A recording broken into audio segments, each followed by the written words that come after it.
Poetry Center, bringing poetry to Paterson since 1980 at Passaic County Community College.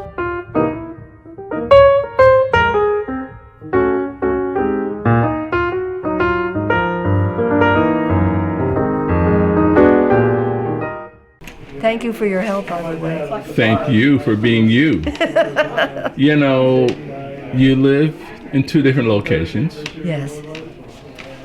Any of that help form the way you write, how those locations Oh, might... absolutely, absolutely. And what has that done for you? The change in weather and the change in scenery. So when I go to Florida, all the tropical climate opens up, the scenery changes, the people change. And I spend a lot of time in Flamingo Park, watching people sitting there in my neighborhood. It's an actual neighborhood. And I swear the world comes through Flamingo Park. As far as New Hampshire goes, it is the state capital, the smallest state capital in America. And it is the whitest state capital in America. And so the contrast between Yankee Land and South Beach is just tremendous. The great thing about the Yankees up there is that they can really stand the cold weather. The scenery changes, the climate changes, the Golden Dome shines. I live near the Golden Dome shines. And that contrast, I swear, keeps me alive. Can you show us your t-shirt? Yes. And I love Little Richard. Wait a minute, how did that come about? Where did that come from? I'm a fan of Little Richard. I think he was a brave, brave man. He came from Macon, Georgia. He was beautiful, and he said, "Beauty's on duty," and nothing could stop him. Freedom Now. His best album, I think, is called The Real Thing. And believe me, it's real. Wow. Now, you know, you're inspiring. The things that you say, but not so much the things that you say, but the aura that you project.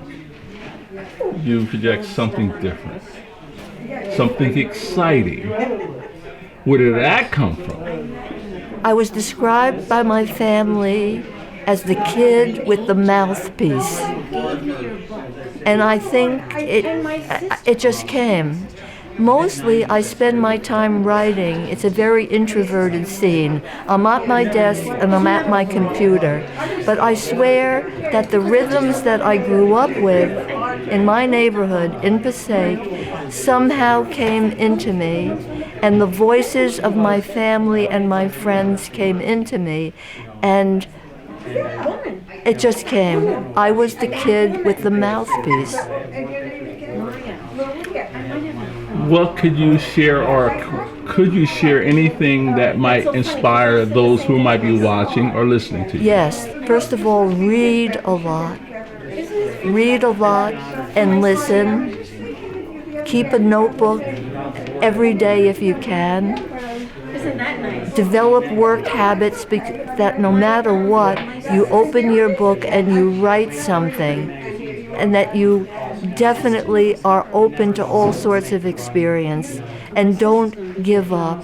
Listen to the rhythm. I'll always be your slave till I'm buried in my grave, says Little Richard. Listen to Little Richard. Listen to the music that you like. Dance and pick up the rhythm. Thank you. You're welcome. I love your work. This guy, a little more light, completely original.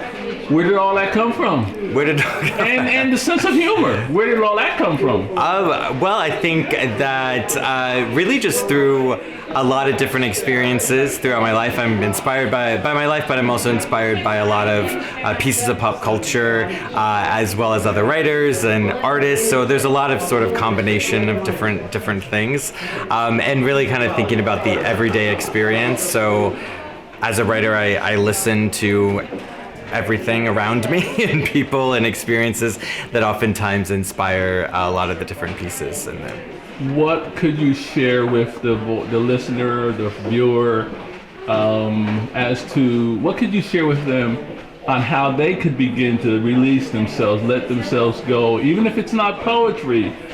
But you know, a lot of people are frustrated, you know, especially after the pandemic. Anything you could say to them?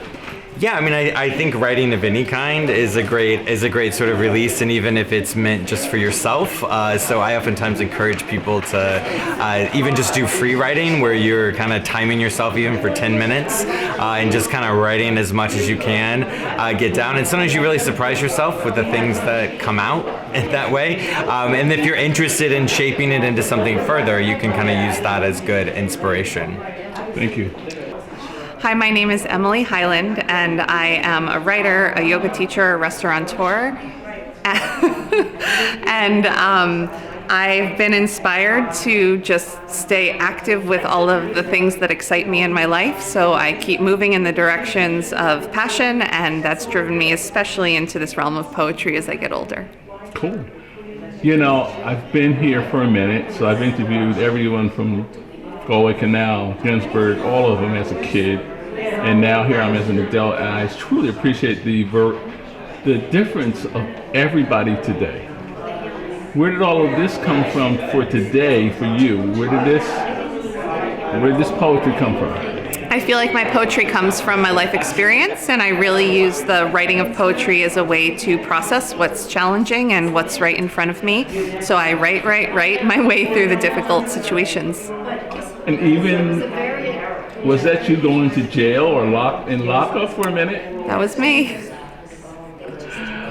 Okay. And now, and last thing is, other than the poetry, so you've got these restaurants. Mm-hmm. Were you like in the kitchen kind of making this stuff, and that's how it all came about, or?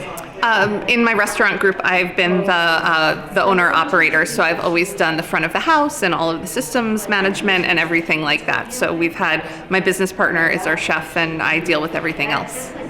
Cool. So what does that learn? What did you learn about all of this? I mean, you're relatively still young. I am.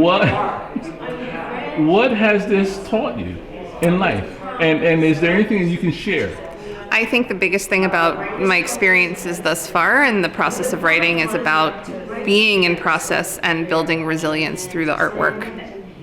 Very good, thank you. Good. Cool. Hi, I'm Sean Webb.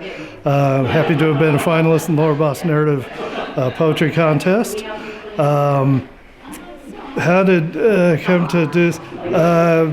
I had the good fortune of running into a person who helped it all make sense. That poetry was the one thing that, or at least the main thing I had an affinity for and had the good fortune to practice. And yeah, did you know that this was kind of buried in your soul, or what did it take to come? What did it take to get it out? I apparently did. I told my mother when I was 6 I wanted to be a writer, and all the years for the next 20 years I kind of felt I wanted to do that, but I had absolutely no idea how to go about that happening. And until again, I found that trying to write prose, that wasn't working out. But then I actually studied with Rita Dove was the first person I studied with, and she kind of opened the door in my mind that enabled this to happen. You happy? Yeah, quite happy. God bless you. Thank you. Hi, I'm Sharon Kennedy Knoll. Where did all this come from? The work, the subject matter? The subject matter, the work, the courage? Well, I've been writing poems since I was 12.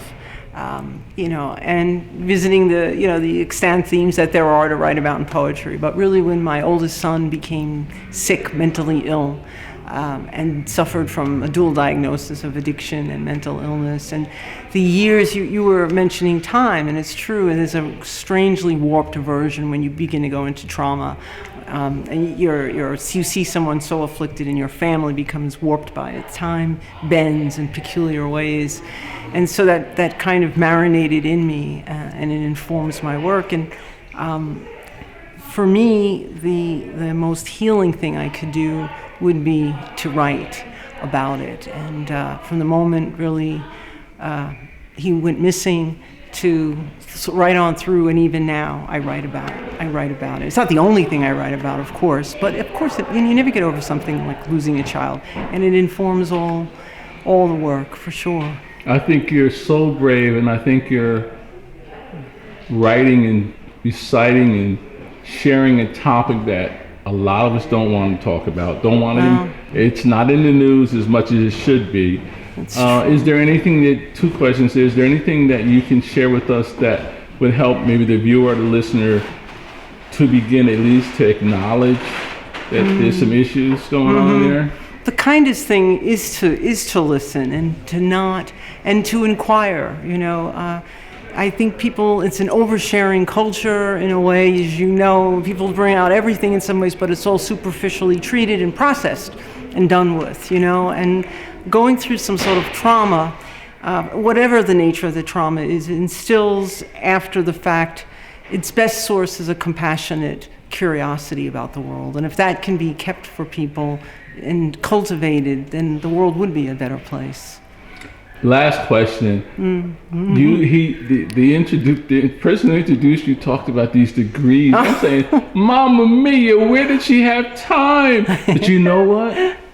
After listening to your poetry, after that introduction, I think those degrees help you form you. That's right? True, for sure. No, the wonderful thing about MFA programs, whether it's a low residency or in person, and I was on the track, is it buys you time to write. It gives you a roof over your head and a ways and means to sit down and work on your craft. And the other thing about it is it introduces you to so many other poets, well-known, up-and-coming, the whole gamut. And that informs, it's a great percolation. It's a rare type of program. And I did go back and get a PhD, a different kind of experience, really using a different part of my brain. But I studied 19th century Civil War Reconstruction and women's history. And that, of course, is in there too. And that keeps coming back, sure. I thank you very much, and I believe that your best work is yet to come. I think there's so much that you have cultivated that eventually more and more profound conversations and poetry and writing. You're probably going to write a novel, or if you're not, you're working on a couple of them already. You got a lot in you, sister, that I think the world needs to know about. Oh, thank you. So, is there anything that you might say about that? Your education, you as a human being, your sacrifices? Well, I'm immersed right now in this poet laureate work, and I'm actually helping people the project funded by the Academy is working with people who have issues with substance use and mental illness. So I'm very involved in other people's work in community activism, and that will end soon. So I am come back to my usual dull self. We'll have more time for writing, and that's the kindest thing anyone could say to me. Thank you.